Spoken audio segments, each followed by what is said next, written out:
Prevendo atraso de voos com Machine Learning, Data Preparation, parte 1. Vamos lá, pessoal.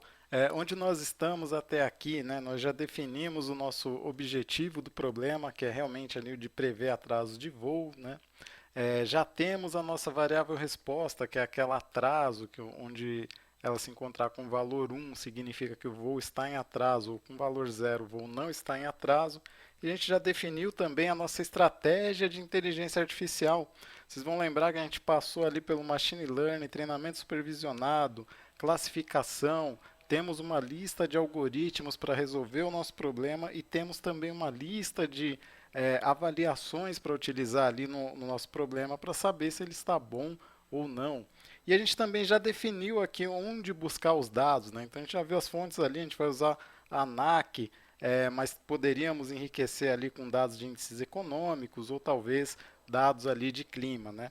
E caso você tenha perdido alguma dessas aulas, aqui embaixo do descritivo do vídeo você consegue acessá-las, tá? Ou diretamente aqui no canal, digitando ali Big Data to Me. E eu vou pedir aqui para você se inscrever no canal, né? Para você não perder nenhuma atualização, nenhuma aula que a gente vai avançar aqui no nosso modelo. Então essa aula aqui ela é dedicada à preparação dos dados, né? Como a gente já viu. E vou começar com uma reflexão, né? Vocês sabem ou já pararam aí para pensar o que mais toma tempo do cientista de dados no seu dia a dia? Eu trouxe aqui para vocês uma pesquisa da Forbes, né, ali de 2016, que ela diz o seguinte: qual foi o resultado aqui dessa pesquisa, né? 60% do tempo do cientista de dados ele é utilizado aqui em organização e limpeza dos dados. E 19% é justamente para coletar esses dados, né? Então, se a gente olhar aqui para Data Preparation, que contempla essas duas vertentes, a gente está falando aqui de 80% do trabalho do cientista de dados é voltado à preparação de dados, né? E somente aqui os outros 20 estão relacionados a problemas como entender os padrões ou refinar os seus algoritmos, né? E agora, vamos pensar um pouquinho da seguinte forma, como são os dados no mundo, né? Os dados reais que a gente encontra. Então, se a gente olhar aqui os dados no mundo, eles são dados incompletos, né? Então, vou dar um exemplo aqui de um dado incompleto. Se a gente está criando um sistema para verificar crédito, né, para risco de crédito, para saber o quanto eu vou dar de crédito para o meu cliente, a gente vai colocar ali um formulário onde ele preenche os seus dados, né? Então, informações ali, por exemplo, como dependentes, ou como o salário dele, ou a renda familiar, são importantes para esse tipo de algoritmo. No entanto, o João ele fornece esses dados e a Maria não fornece esses dados. Então, por diversas vezes, a gente vai encontrar dados que são incompletos, né? Apesar dele estar ali disponível, a gente não tem esse dado, né? Então, como que o nosso modelo, aqui a nossa inteligência artificial, vai se resolver sem ter esse dado, né? E o que mais que a gente tem? Dados que não têm significado. Por exemplo, dados com motivos, né, uma coluna ali motivos de dados, ou justificativas, né? Esses dados eles são, né, ou reclamações, por exemplo, esses dados eles vão vir um texto enorme ali dentro, né? E esses dados para nós também não faz muito sentido aqui para os modelos, porque ali dentro você vai ter uma reclamação enorme, uma justificativa enorme com muito texto, né? E a gente não vai conseguir saber o que qual o significado disso. Então, não tendo significado, fica difícil aqui para os modelos entenderem, né, do que se trata e assim a gente não tem uma variável boa para utilizar dentro dos nossos algoritmos. Ou então, não segue uma formatação específica, né?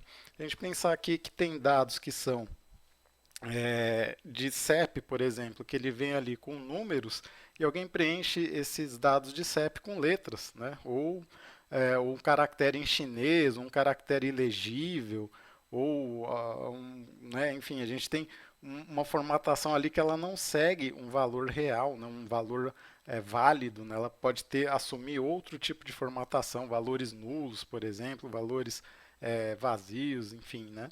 E a gente também tem formatos diferentes de dados, né? A gente tem CSV, tem XML, tem dados que são áudio, né? Tem dados que são vídeo. Inclusive a gente pode extrair pedaços de vídeo, tentar ler o que, que o vídeo está falando, né? Então a gente tem formatos diferentes aqui. E o outro ponto também são dados divididos, né? Tem dados aqui em várias partes ou em arquivos diferentes, que é o nosso caso aqui dos voos da ANAC, né? A gente tem um arquivo para cada mês do ano. Ou está em sistemas diferentes, né? A gente pode ter um sistema SAP que tem um dado e eu tenho um sistema Oracle que tem o mesmo dado, mas, cara, são sistemas diferentes, como é que eu vou obter esse dado, né? E entre outros, tá? Dei alguns exemplos aqui, mas a gente vai encontrar muitos outros problemas aqui, né, de como são os dados no mundo. Por isso que toma tanto tempo ali do cientista de dados, tá? E se a gente pensar agora, né, legal, mas então o que é o Data Preparation, né? Como é que a gente faz isso, né? Como fazer? Cara, se a gente olhar aqui no Google, fizer uma pesquisa, tem diversas literaturas e diversos modos diferentes de se fazer, né? Então, tem alguns que vão fazer uma coleta, outros vão fazer pré-processamento, transformação, ou um outro exemplo aqui, né? Ele faz em raw data, depois em structured data. Mas qual que é o que, que é comum entre eles, né? Se vocês olharem, ó, todos eles estão em etapas, né? Então a gente tem várias etapas aqui e por muitas vezes essas etapas são semelhantes, né? Se a gente começar a fazer aqui uma varredura, vocês vão ver que as etapas são bem parecidas. E se a gente pegar definições sobre data preparation, né? O que é data preparation? O que dizem as fontes aí, né? Se a gente pegar informática, ela diz o seguinte: é um pré-processamento que tem passos e que, né, a ideia é que você limpe e transforme para melhorar a qualidade para quem for utilizar, no caso aqui, Business Analytics. Se eu olhar no Gartner, ele vai ter uma definição semelhante, né? Então ele diz assim: são vários processos que exploram, combinam, transformam, limpam os dados para que tenha qualidade aqui para o seu consumidor, né? Então, se a gente pensar aqui de uma forma genérica, o que, que é a preparação dos dados, né? Então, são um conjunto de etapas que visam proporcionar qualidade aos dados antes de utilizá-los, né? Por que, que a gente faz isso? Ora, se a gente tem dados com qualidade, a gente tem resultados de qualidade. Se a gente tem dados ruins, né, a gente vai ter resultados ruins. Então, isso é super importante aqui para que lá na frente a gente possa ter dados, resultados, né, de qualidade.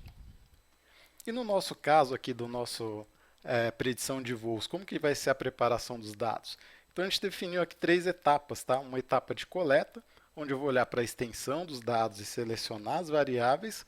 Uma segunda etapa de transformação e limpeza, onde eu vou construir uma base mestre, ajustar os tipos de dados e limpar essa base.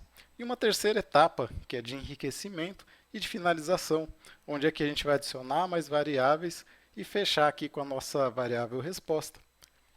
Então vamos lá, primeira etapa, coleta. Se a gente pensar na extensão dos dados, né, vamos pensar aqui da base que a gente tem da ANAC. Se vocês olharem lá no site, vocês vão encontrar que tem do ano 2000 até o ano 2021. Então a gente tem 21 anos aqui de dados, né, de registros de voos. E em cada ano em cada mês, né, desse ano, ele tem um arquivo lá referente aos voos daquele mês. E se a gente olhar esse arquivo específico, ele vai ter uma média aqui de 80 mil registros, tá? Então, fazendo uma conta aqui básica, 21 vezes 12, né, 21 anos, 12 meses, 80 mil registros, a gente está falando de uma base aqui de 20 milhões de registros lá na ANAC. Eu posso fazer o download dessa base toda, como a gente já viu nos vídeos anteriores. Se você perdeu, de novo, dá uma olhadinha aí embaixo para você não ficar por fora, tá? Então, essa é a minha extensão de dados. E aqui a pergunta vai, né? Eu preciso trabalhar os 20 milhões de dados? Ou será que uma análise de uma amostra também faz sentido? Eu vou dizer o seguinte: uma análise de uma amostra também faz sentido, tá? Então, a gente vai selecionar aqui para o nosso projeto 4 meses, tá? E quais são esses meses? Os meses de setembro, outubro, novembro e dezembro do ano de 2018, um ano ali pré-pandemia, né? Antes da pandemia, acho que aqui a gente nem se falava ainda de pandemia, mas vamos usar esses 4 meses aí que a base vai estar bacana. E a gente está falando de quê, né? 4 meses vezes 80 mil registros são aproximadamente aí 320 mil registros. Tá ok? Então essa vai ser a nossa base. Pô, mas eu consigo utilizar as 20 milhões se eu quiser? Consigo, né? Se eu tiver poder computacional para processar esses 20 milhões de registros, sem problemas. tanto é válido esses 20 milhões quanto uma amostra deles, tá? Então, legal, agora vamos selecionar as nossas variáveis. Se a gente abrir ali o nosso arquivo Excel, vocês vão notar que eles têm, né, as colunas, com cada uma com o nome ali da sua coluna. E se você olhar os metadados ali no site da ANAC, né, no mesmo site que a gente pega os voos, se a gente olhar os metadados, vocês vão notar que ele vem com a descrição, né, desses dados. Então, no nosso caso aqui, vamos olhar um por um, tá? ICAO empresa aérea, é o código da empresa. Ele é importante para o nosso modelo? Pô, com certeza, né? Se foi um voo da Azul, se foi um voo da Gol, da KLM, da Lufthansa, né? É importante para nós saber qual é a empresa aérea ali, porque pode ser que uma empresa atrase mais do que a outra. Agora, o número do voo é importante? Não, né?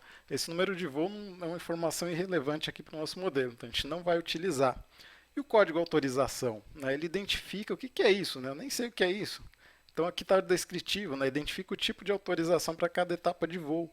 Então ele pode ser voo regular, voo extra, isso é importante? Pô, estou na dúvida, vamos colocar então, legal, vamos utilizar. Código do tipo linha, né? Informa qual a operação realizada. Se foi um voo nacional, internacional, cargueiro, voo de teste ali, né, de pilotos que estão fazendo o seu curso, né, então ele também informa. Esse tipo de voo pode ser bom para nós? Claro que pode, né? Vai que um voo ali de um piloto que está sendo o teste, ele acaba atrasando o próximo voo. Então vamos utilizar. E aqui o aeródromo origem e destino, né? É o aeroporto de origem e o aeroporto de destino. Com certeza a gente vai utilizar essas duas. Já a partida real e a partida prevista, a gente vai utilizar ou a chegada real e a chegada prevista, né? Não, assim, primeiramente não, né? Porque são datas, essas datas são únicas. Essas datas únicas, elas para nós não faz muito sentido.